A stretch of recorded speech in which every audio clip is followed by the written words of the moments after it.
हम आज GSTR 3 return में बहुत ही इंपॉर्टेंट चेंजेस और अपडेट आए हुए हैं, वही आज समझने वाले हैं। जनवरी का जब आप रिटर्न फाइल करना स्टार्ट करोगे तब ये आपको इंपॉर्टेंट अपडेट काम आ सकते हैं, तो वीडियो को एंड तक जरूर देखिए। नेगेटिव अमाउंट आप एंटर कर सकते हैं, उसके बारे में ये अपडेट है।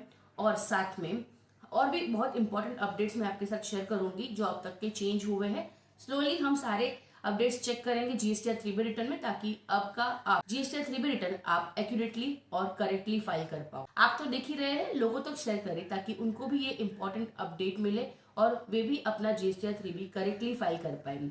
अगर वीडियो अच्छी लग जाती है तो लाइक जरूर कीजिएगा और मेरे चैनल को सब्सक्राइब कीजिए, इससे मुझे मोटिवेशन मिलता है।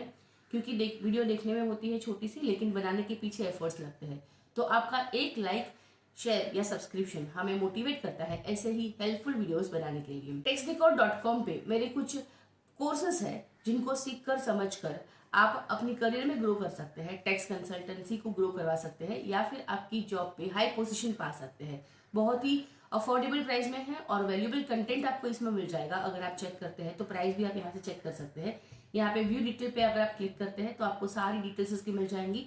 अगर आपको रेलेवेंट लगता है तो आप इसको बाय करके इसको सीख सकते हैं। तो चलिए बढ़ते हैं हमारे इंपॉर्टेंट अपडेट्स की तरफ। ये आपका जीएसटी 3 रिटर्न है जहां पे हम सारी डिटेल्स अपनी अपलोड करते हैं। वैसे तो जीएसटी 3 ऑटो पॉपुलेट होके आता है और हम उसमें डेटा एडिट भी कर सकते हैं, लेकिन अभी भी रिसेंटली उसमें भी चेंजेस आने वाले हैं। I will share you shortly about this. लेकिन ये सारे टोटल 6 टैब्स होते हैं जो हमें जीएसटी 3 रिटर्न में फिलअप करने होते हैं। सबसे पहले टेबल में हम जो डिटेल्स डालते हैं वो होता है आउटवर्ड सप्लाईज और ऐसी इनपुट सप्लाई जिसपे हमने रिवर्स बेस पर टैक्स पे किया हुआ है, तो वो हमारे टेबल नंबर 3.1 में आती है। 3.1.1 में सेक्शन 95 वाली सप्लाईज आती है। पहले ये जो पॉइंट था ना वो 3.1 में ही एडेड था, लेकिन उसको अभी चेंज करके अभी नहीं, बहुत टाइम से ये अपडेट आ चुका है। तो पहले लेकिन आपको जस्ट फर्दर इन्फॉर्मेशन बता रही हूँ। और 3.2 में हमें इंटरेस्टेड सप्लाई एंटर करनी होती है, एलिजिबल आईटीसी और फिर एग्जेम्प्ट और नील और नॉन जीएसटी इनवर्ट सप्लाई होती है यहाँ पे। और ये ऑटो कैलकुलेट होती है। अगर हमने लास्ट मंथ का रिटर्न टाइम पे फाइल नहीं किया था तो ये ऑटो कैलकुलेट होकर आपके यहाँ से मिल जाती है।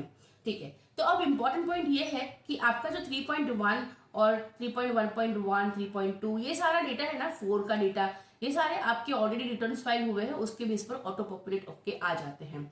अब हमारा जो इम्पोर्टेंट अपडेट है, जो नेगेटिव बैलेंस आपको एंटर करने दिया जा रहा है, वो चेंज आया है 3.1 टेबल में। चलिए हम उसको डिटेल में समझ। ये आपका टेबल नंबर 3.1 जहां पे ये सारी सप्लाईज हम एंटर करते हैं। तो अब इसमें आपको ये डेटा नेगेटिव एंटर करने का भी ऑप्शन आ रहा है, मतलब आप नेगेटिव अमाउंट यहाँ पे एंटर कर सकते हैं। चलिए मैं आपको शो कर देती हूँ। इसमें टेबल नंबर 3.1A में जहां पे आप आउटवर्ड सप्लाई एंटर करते हैं, अगर मैं इसको आगे माइनस की साइन कर देती हूँ तो ये आपको नेगेटिव, क्योंकि आपने डाला है और आपके R1 से मैच नहीं हो रहा है, और डेफिनेटली ये आपको अगर वेरिएंस होगा ना कुछ भी, तो क्योंकि आपके ऑटो पॉपुलेटेड डेटा कुछ और शो हो रहा है, आपने कुछ एडजस्टमेंट करके इसमें नेगेटिव अमाउंट डाला हुआ है, तो आपको ये वेरिएशन की वजह से ये एरर मार्क तो करेगा, लेकिन आपको इसको इग्नोर करना है और आगे बढ़ते जाना है। करेक्टली आपका डेटा चेक कीजिए कि आपने जो अमाउंट करेक्ट किया है उसका आपके पास प्रॉपर एक्सप्लेनेशन वो सब क्लियरली होना चाहिए, और उसके बाद आप यहाँ पे एंटर कीजिए। नेगेटिव बैलेंस एंटर करने में प्रॉब्लम नहीं होगी, आप एंटर कर सकते हैं और इसको कंफर्म करके आगे फाइलिंग भी कर सकते हैं, इसमें कोई दिक्कत नहीं होगी।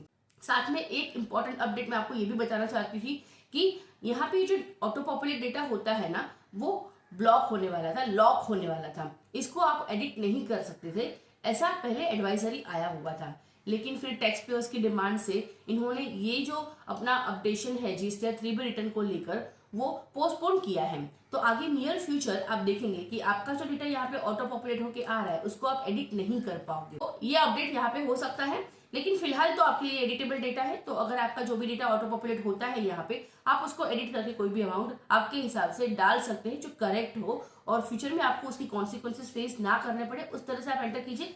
अगर किसी वजह से नोटिस वगैरह आते हैं तो आपके पास प्रॉपर इसका एक्सप्लेनेशन हो, अभी से प्रिपेयर करने के बाद ही आप अमेंडेड अमाउंट इसमें एंटर करें। ठीक है, वैसे ही यहाँ पे इनवर्ट सप्लाईज में भी आप देख सकते हैं नेगेटिव अमाउंट आप डाल सकते हैं, जैसे कि मैंने -2000 डाला हुआ है। ओके, चलिए ठीक है, ये तो मैं आपको बता रही हूँ कि आपके पास ये ऑप्शन सारे होते हैं। अब ये नेगेटिव कैसे आ सकता है, तो हो सकता है कि आपकी सेल्स 50,000 है, लेकिन आपने क्रेडिट नोट जो इश्यू किया इस मंथ में वो 1 लाख है, तो डिफरेंस आ गया 50,000 का। मतलब आपकी क्रेडिट नोट क्योंकि ज्यादा है, आपकी सेल्स नेगेटिव शो करेगी और उसकी वजह से आपकी टैक्सेबल वैल्यू यहाँ पे आप नेगेटिव शो कर सकते हैं। इसी तरह से रिवर्स चार्ज में भी है आपका, यहाँ पे भी इस तरह से केस हो सकता है कि अगर इसके हेल्प पे हम क्लिक करते हैं तो आपको पूरी यहाँ पे एडवाइजरी मिल जाती है कि क्या होता है, किस तरह से आप डेटा इसमें एंटर करते हैं। तो यहाँ पे लिखा हुआ भी है कि outward supply other than zero rated, nil rated and exempted supplies, उसमें आपको किस तरह से वर्किंग करनी है कि आपको क्या क्या इसमें लिखाना है। Reporting should be net of debit and credit notes and amendment of amounts pertaining to earlier tax periods if any. If the net of value is negative then the same can be reported here. ठीक है, तो उसका एक formula भी यहाँ पे दे दिया है कि आपको आपकी वैल्यू ऑफ इनवॉइसेस लेनी है, फिर उसको उसमें डेबिट नोट्स ऐड करनी है, क्रेडिट नोट्स माइनस करनी है, value of advance received for which invoice have not been issued in the same month. तो ऐसा हो सकता है कि एडवांस रिसीव किया आपने लेकिन इनवॉइस इशू नहीं किया, तो वो भी आप इसमें ऐड करेंगे, और value of advance is adjusted again the invoices. तो इस तरह से आपको वर्किंग करनी होगी और आपकी अमाउंट इसमें एंटर करनी होगी। इस वर्किंग को आप अपने साइड से मेंटेन करके भी रखेंगे, हालांकि इसके रिलेटेड भी आपको एक लेजर अभी क्रिएट करके मिल जाएगा, मैं आपको वो भी आगे बताने वाली कि आपका यहाँ का जो नेगेटिव अमाउंट है वो किस तरह से आपको रिफ्लेक्ट होगा और फ्यूचर में आपकी जो लायबिलिटी आएगी सेल्स की उसके सामने किस तरह से एडजस्ट होगा, वो भी मैं आपको शो करने वाली हूँ। रिवर्स चार्ज में भी आपको यही दिखेगा कि include net inward supplies including negative amount if any which are subject to reverse charge mechanism. This also include supply received from unregistered person on which tax is liable to be paid by the recipient. तो यहाँ पे भी reverse charge के base में भी आप 3.1 के D 3.1.d में ये देखो यहाँ पे आ रहे हैं ना, inward supplies liable to reverse charge, इसमें भी अगर आपका किसी रीजन से नेगेटिव अमाउंट आता है तो आप एंटर कर सकते हैं। तो ये आपका हो गया important update related to negative balance, जहाँ पे आप नेगेटिव अमाउंट एंटर कर सकते हैं 3.1.d में, सॉरी 3.1 टेबल में।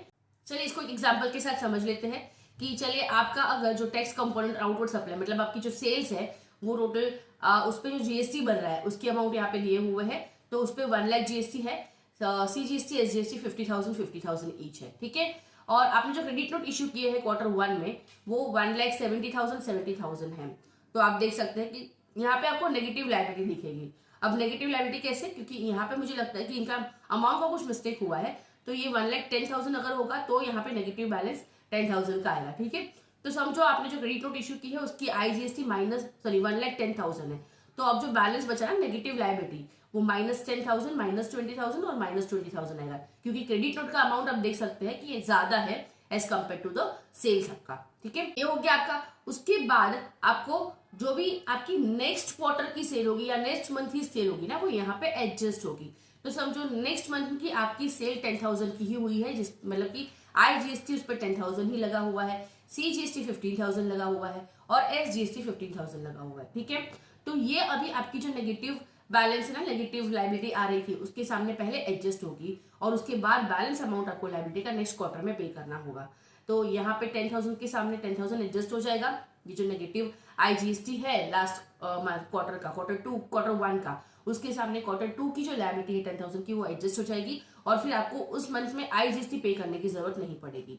लेकिन यहाँ पे सीजीएसटी एसजीएसटी में अगर आप देखेंगे तो नेक्स्ट मंथ की जो सेल्स हुई है उस पे सीजीएसटी और एसजीएसटी से 15,000 है।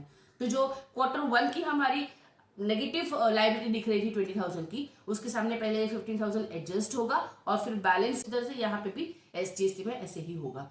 तो आपकी ये लायबिलिटी एडजस्ट भी हो रही है आपके नेक्स्ट मंथ की या नेक्स्ट क्वार्टर की सेल्स की अगेंस्ट, अगर आपने नेगेटिव अमाउंट एंटर किया है तो। अब उसका आप लेजर भी अगर यहाँ पे चेक करेंगे तो आपको शो करेगा ये कि किस तरह से ये एडजस्टमेंट होती है। देखिए डिस्क्रिप्शन है टैक्स पेएबल जितना आ रहा है और adjustment of negative liability of the previous tax period. आपको इसमें एक टेबल मिल गया है, जब आप पेमेंट ऑफ टैक्स करते हैं ना तो यहाँ पे ये जो टेबल जनरेट होता है उसमें भी आपको ये एक्स्ट्रा कॉलम मिल जाएगी जहाँ पे आपको नेगेटिव लायबिलिटी आपकी जो एडजस्ट होती है ना वो शो करेगी। तो पहले आपको तब क्या होता था कि जब आप अपने अकाउंट्स मेंटेन करते हैं ना आपको उसमें प्रॉपरली सारी चीजें दिखानी पड़ती थी अकाउंट्स में, और इसका अलग से हमारे एक्सेल में हम रिकॉर्ड बनाते थे कि कितना हमारा नेगेटिव लायबिलिटी है, किस तरह से इसकी एडजस्टमेंट करेंगे, नेक्स्ट मंथ में कितनी इसमें से एडजस्ट हुई है negative liability and so on. तो उसके हम सेपरेट टेबल बनाते थे, लेकिन अब आपको पोर्टल ही ये चीजें बना के दे देगा। तो ये सारी चीजें आपको यहाँ से मिल जाती है और यहाँ पे आपकी एडजस्टमेंट भी शो कर देगी। उसके बाद आपका जो बैलेंस होगा वो आपका टैक्स पेएबल होगा। तो जितना टोटल टैक्स पेएबल है उसमें से आपकी नेगेटिव लायबिलिटी पहले एडजस्ट होगी प्रीवियस पीरियड की और उसके बाद आप नेट टैक्स पे करेंगे यहाँ पे, फिर पे थ्रू आईटीसी या कैश जैसे भी हो सकता है। साथ में मैं आपको इसका लेजर भी शो कर देती हूँ। सर्विसेज में लेजर्स में देखिए negative liability statement for composition tax payer अलग होता है और negative liability statement for the regular tax payer अलग होता है। तो हम यहाँ पे रेगुलर टैक्स पेयर का चेक कर लेते हैं। यहाँ पे आपको पीरियड सिलेक्ट करना है और फिर आपको यहाँ पे सर्च पे क्लिक करना है और आपका नेगेटिव लायबिलिटी आप शो देख सकते हैं कि कितनी आपकी नेगेटिव लायबिलिटी आपने एंटर करी थी कौन से पीरियड में और उसके सामने कितना एडजस्ट हुआ है और अभी भी कितना बैलेंस पड़ा है आपकी नेगेटिव लायबिलिटी का। तो ये सारी चीजें आपको यहाँ से लेजर से भी मिल जाती है। साथ में जैसे मैंने बताया कि आपको जो अपने टैक्सेस एडजस्ट होते हैं उस कॉलम में भी जो पेमेंट ऑफ टैक्स का टेबल है उसमें भी आपको ये सारी डिटेल्स शो कर जाती हैं। तो ये बहुत ही इंपॉर्टेंट अपडेट है, आपने तो समझ लिया है, लोगों तक शेयर जरूर करें ताकि उन्हें भी ये अपडेट पता चले और वो प्रॉपरली अपना जीएसटी और 3B रिटर्न फाइल कर सकें। अगर कुछ क्वेरीज तो मुझे कमेंट सेक्शन में जरूर पूछिएगा या फिर मेरे टेलीग्राम ग्रुप ज्वाइन कर लीजिए। हम उसके वहां पे हम क्वेरीज डिस्कस करते रहते हैं। ये मेरी यूट्यूब चैनल है, यहाँ पे सब्सक्राइब का बटन है, अब तक आपने नहीं किया है सब्सक्राइब तो जरूर कीजिएगा, इससे मुझे मोटिवेशन मिलता है। साथ में बहुत ही इंपॉर्टेंट अपडेट्स मैं अपनी चैनल पे अपडेट करती रहती हूँ, तो आपको रेगुलर अपडेट मिलती रहेगी, फ्री में आप अपनी नॉलेज गेन कर सकते हैं। बहुत ही जो पॉपुलर वीडियो है मेरे उसमें से एक अकाउंट्स फाइनलाइजेशन का ये वीडियो है जो आप देख के समझ सकते हैं कि आप किस तरह से अपनी कंपनीज के या इंडिविजुअल के पार्टनरशिप फर्म के अकाउंट्स को फाइनलाइज कर सकते हैं। बहुत ही डिटेल में मैंने इसको एक्सप्लेन किया है, साथ में उसको और डिटेल में एक्सप्लेन कर सकते हैं प्रैक्टिकली मैंने उसको सॉल्व करते हुए।